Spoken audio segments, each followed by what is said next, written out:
everyone, Sakshi this side. So sir, सब students को जानना है कि why abroad, why not India? Well, better education and practical education. इसके लिए आपको एक एग्जांपल दूंगा। स्विस की जितनी पॉपुलेशन है उससे ज़्यादा इंडिया जो है वो अपने इंजीनियर प्रोड्यूस करता है, लेकिन फिर भी इनोवेशन और टेक्निक के मामले में स्विस आज भी नंबर 1 है। सो ये छोटी छोटी सी चीज़ें होती है ना कहीं तो हमारी एजुकेशन में खामियां हैं, इसीलिए बच्चा अब्रॉड एजुकेशन की तरफ जाता है। लेट्स एजुकेशन सिस्टम की अगर मैं बात करूँ तो एजुकेशन सिस्टम जो इंडिया का एजुकेशन सिस्टम है तो उसको समझने के लिए हमें थोड़ा सा पीछे जाना पड़ेगा। पीछे इन द सेंस कि हम अगर बात करें 1947 के बाद से आज तक की, तो इंडिया ने आज भी अभी ऑलमोस्ट अपनी इंडिपेंडेंस को 70 ईयर्स हो चुके हैं, बट हमारी इंडिया ने आज भी 0 नोबल साइंस के मामले में प्राइज विनर निकाले हैं इंडिया से, जबकि यूएस ने 100 प्लस निकाल चुका है। सो क्यों नहीं निकल रही है? रीजन ये है कि एजुकेशन सिस्टम में खामियां हैं इंडियन एजुकेशन सिस्टम में, राइट। अगर आप देखोगे कि इंडिपेंडेंस से पहले लेट्स टॉक अबाउट 90s या 80s की बात करें, 18th सेंचुरी की या 19th सेंचुरी, उस टाइम पे जब ब्रिटिशर्स हम पे रूल करते थे, ब्रिटिशर्स को सबसे बड़ी 2 मेजर प्रॉब्लम होती थी। मेजर प्रॉब्लम क्या थी कि एक तो कम्युनिकेशन इन एरर, दूसरा उन लोगों को इंडियन मार्केट में लेबर और काम करने वाले लोग चाहिए थे, राइट।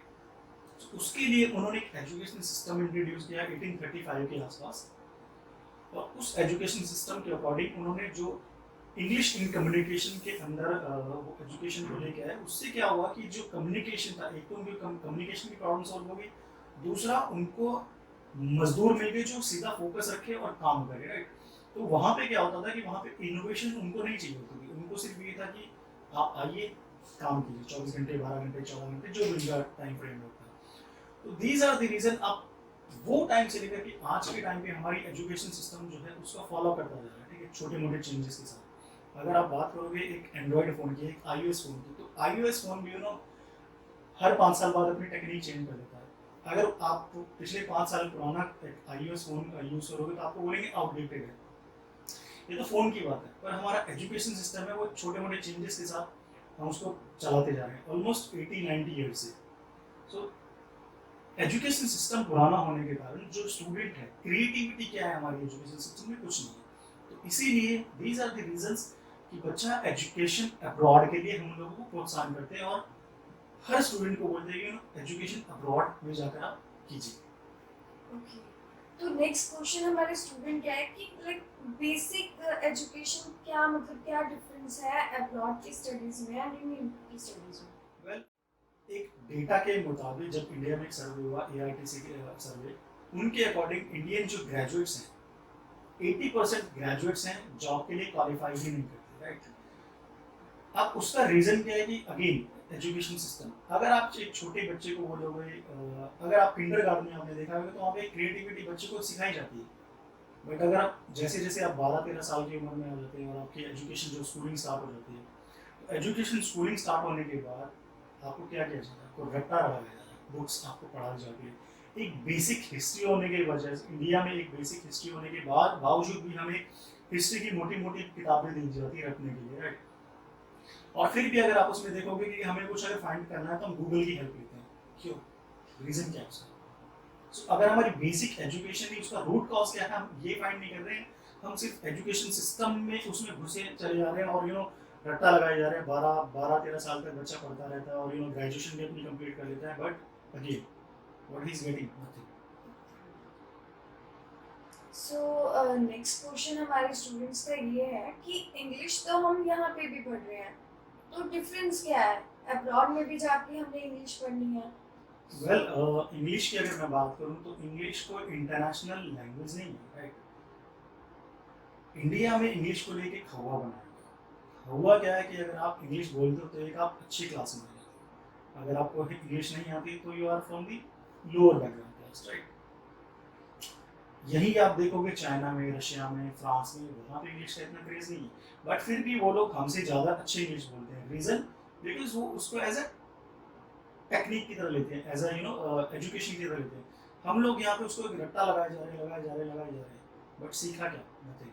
यही इंग्लिश अगर आप किसी 5 साल के बच्चे को बोल दो कि आपको आपने अगर अब्रॉड में देखा होगा तो एक छोटा 5 साल का बच्चा होगा तो हमसे ज़्यादा अच्छी इंग्लिश बोलता होगा। उसका रीज़न क्या है? बिकॉज उसको इंग्लिश सिखाई जाती है, रटाई नहीं जाती। तो यही कॉज अगर हम इंडिया में इम्प्लीमेंट करें तो मुझे नहीं लगता कि इंडिया में भी कोई लैंग्वेज को लेके इतना बड़ा हंगामा होगा। एक और क्वेश्चन है स्टूडेंट्स का कि स्कूल्स में क्या डिफरेंट है Indian schools and abroad schools. Well, school का सबसे मेजर डिफरेंट, आप गवर्नमेंट स्कूल में बच्चों को पढ़ाइए, राइट, इंडिया में, और आप अब्रॉड में गवर्नमेंट स्कूल्स में बच्चों को पढ़ाइए, you will feel the difference.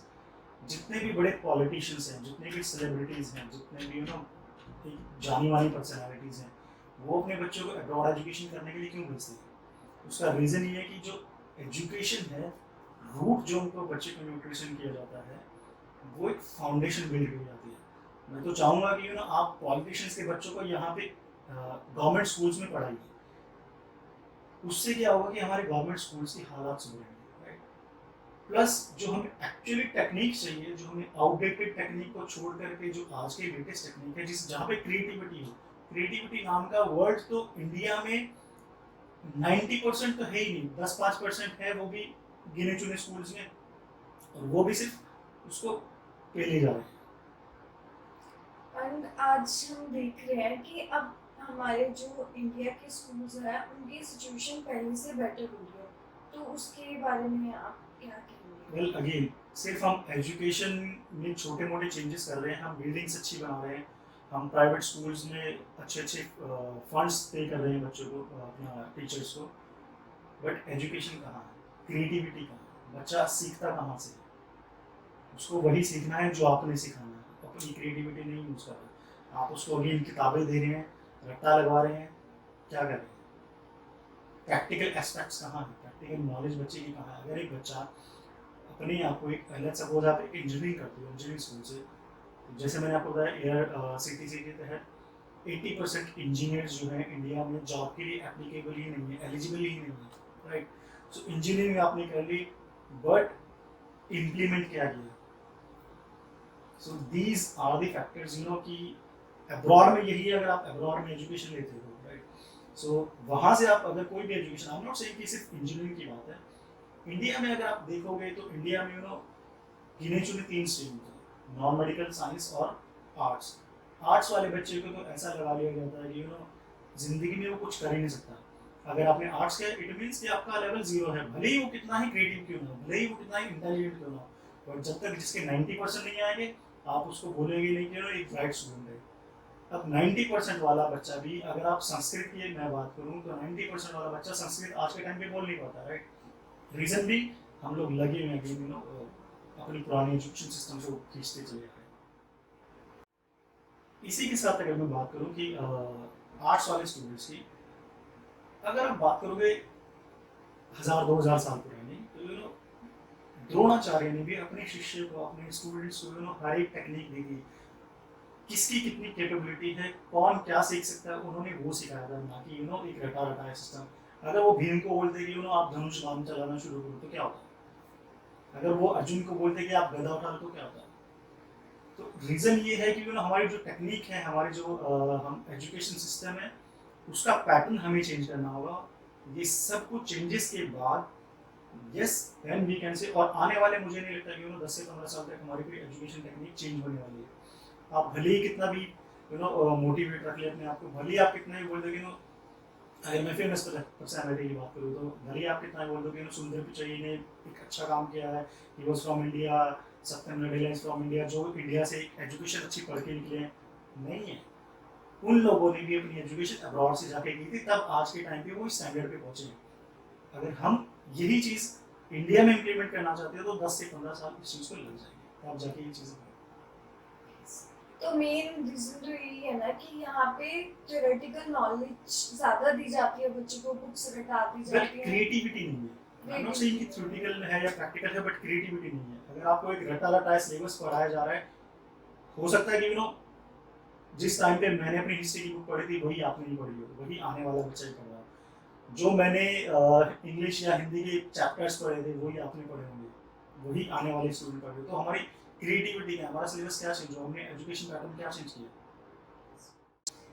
तो ये थे हमारे आज के क्वेश्चंस। तो अगर आपके कुछ क्वेश्चंस हैं या आपको कुछ क्लियर नहीं हुआ है तो आप कमेंट सेक्शन में हमें कमेंट करके बता सकते हैं कि आपके और क्या क्वेश्चंस हैं, और हम आपकी हेल्प जरूर करेंगे। Thank you.